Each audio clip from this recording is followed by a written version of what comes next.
On this episode of 5 Minutes of Cloud, we're going to talk serverless.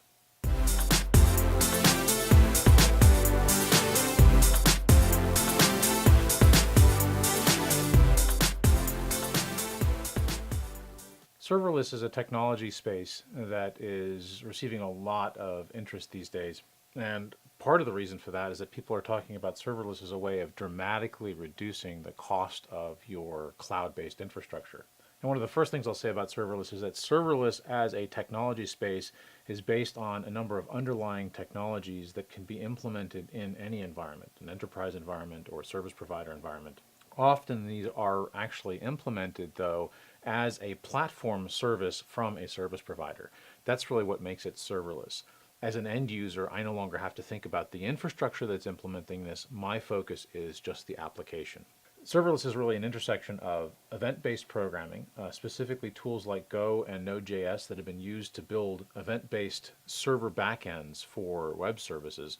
An intersection of the microservices space where people were looking at segregating their applications into different functional areas, something to process events, something to deal with how to manage and manipulate data separate from what the end user might see, things of that nature.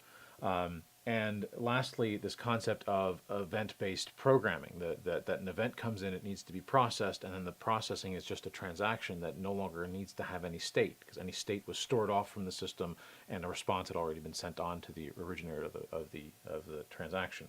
When you meld all of these things together, what you end up with is a functional programming environment.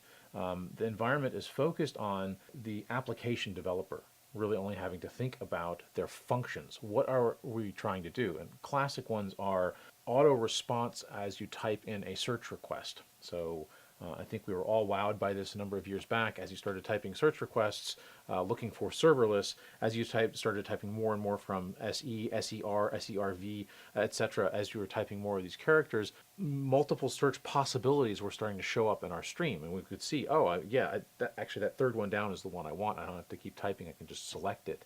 The way that works is that every time I hit a character, the web interface that I'm using sends that character back to the web server. The web server then does some processing against the backend database and heuristically says, oh, these are the possible search terms that are most prevalent when somebody starts typing SERVER.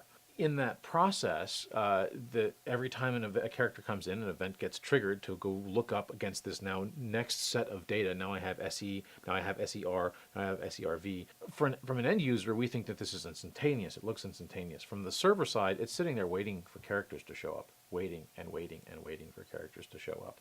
And so there's actually an interesting delay on the back end that the event processing project can actually handle. That's sort of an extreme, the fairly high frequency event stream, and that's probably handled fairly well by an application that is just sitting there waiting for each one of these events to show up. A less frequent concept would be something like an avatar processing for a website. You upload an image that you want to include as a part of your character on a social media site, then it has to take these random sized images, because you're going to upload whatever image you happen to have, crop it to whatever size you want to crop it, and then finally process that into a file that it wants to store on the system for your for any time you show up in an event stream, in a chat stream or what have you. That process, on the other hand, is a little slower, but it still requires something to be there to accept an image with some parameters to say, hey, crop it in this size, shrink it to this particular size, and then store it into a particular location. That event maybe only happens once every couple of minutes if you have a slowly growing social media environment. If it's a very slow environment, maybe it happens once an hour that a new user shows up. Well, in those environments, having a server sit there running potentially enough processing power to rapidly convert that image can actually become quite costly. And this is the other half of serverless, this concept that I might be able to reduce the cost of my infrastructure spend for my application environment by just reducing the amount of time that processing occurs. Well, if I can get access to a current high-end system for a fraction of a second, as long as my application is ready to quickly spin up, I might be able to get real benefit from this. And that's the idea behind the serverless concept. I've written a function that's expecting an event to come in, like here's an image to process. And once it receives that event, it has to do some function, maybe store something, or send a response back, and be done with it. Once I'm done, I could turn that process off. I, as an end user, can actually implement all of those sorts of functional components. I can build that event stream. I can build something that would probably spin up a container every time I have an event show up. That way I can actually automatically scale my application. If I have hundreds of events showing up, I'm spinning up hundreds of containers, and as soon as they're done, they get deleted. So that is one approach to this. Another is to use a third-party tool. Iron.io is a company that has put together a set of open source and enterprise-grade tools specifically to support this concept of event-driven functional programming. And that includes things like an API service, so that you can not have to build your own API front end, a RESTful API front end. An MQ service, so that you actually have a messaging service, so that if you want to actually communicate to your event on a messaging stream, which is a very common way of doing this as well, you have that embedded in it. Or you can use a service provider, and this is where the true serverless concept comes from.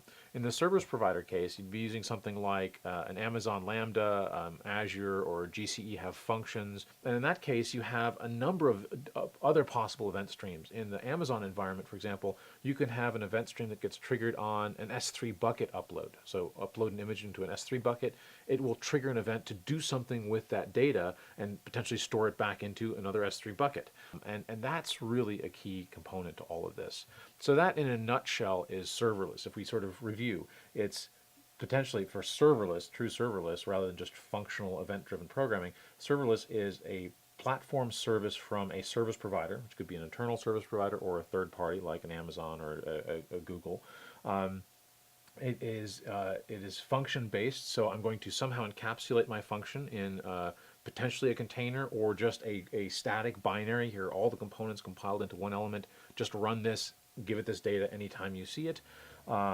It's based around the concepts of microservices. It's triggered by events.